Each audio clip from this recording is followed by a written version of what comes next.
যে কোনো মূল্যে মহারাজ রোজগার করবে, আর তাদের রক্তপাত হোক কিংবা প্রাণপাত, কিছুতেই ভয় নেই ওর। ফুলের পর মহাপট ঘর।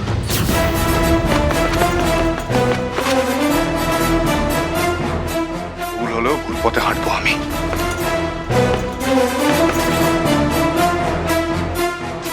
জীবনের ঝুঁকি নেব, জীবন দিয়ে মূল্য চুকাবো।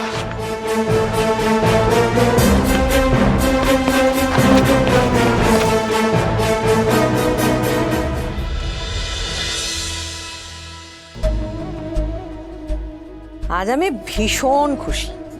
আমি ভাবতেও পারিনি যে পূজা আর আমার মহারাজ মিলে এত বড় পুজোর আয়োজন করতে পারবে।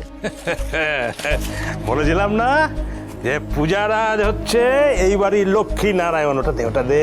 জয় পূজা রাজের জয়। জয় পূজারাজের জয়। থাক থাক, খুব হয়েছে। এবার মা সিদ্ধেশ্বরীর কৃপায় ভালোই ভালো লক্ষ্মী পুজোটা হয়ে গেলেই হলো। ওভাবে কেন বলছো পূজা? তোমার ভরসা নেই? আমার কিন্তু আমার মহারাজের উপর ভরসা আছে। আমি জানি মহারাজ ঠিক পুজোর সব ব্যবস্থা করবে। ঠাকুরের বাসন কেনা, গয়না কেনা, লোকজনকে খাওয়ানোর ব্যবস্থা সব করবে, আমি জানি।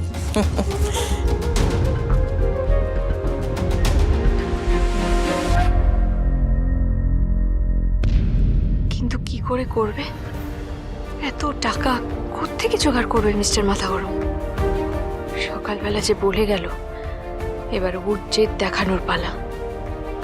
কি জেদ দেখাবে ও? জীবনের ঝুঁকি নেবে না তো?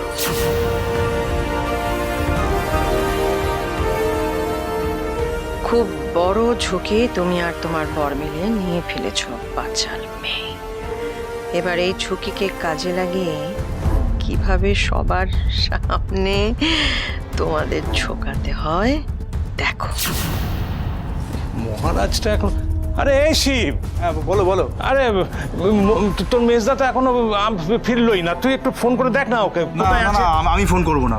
বন্ধু মেজদাকে ফোন করলেই ভালো। আরে আমার কথা আবার কখন কি ভাবে কি জানি। হ্যাঁ, পূজা মা।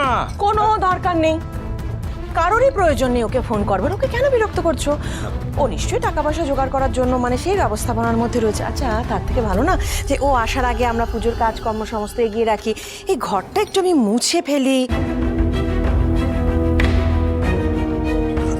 সে কি গো, তুমি ঠাকুর ঘর মুছবে?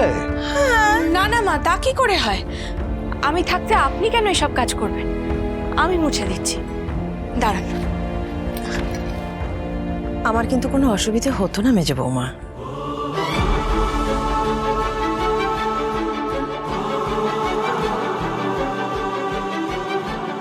মেজো বৌমা,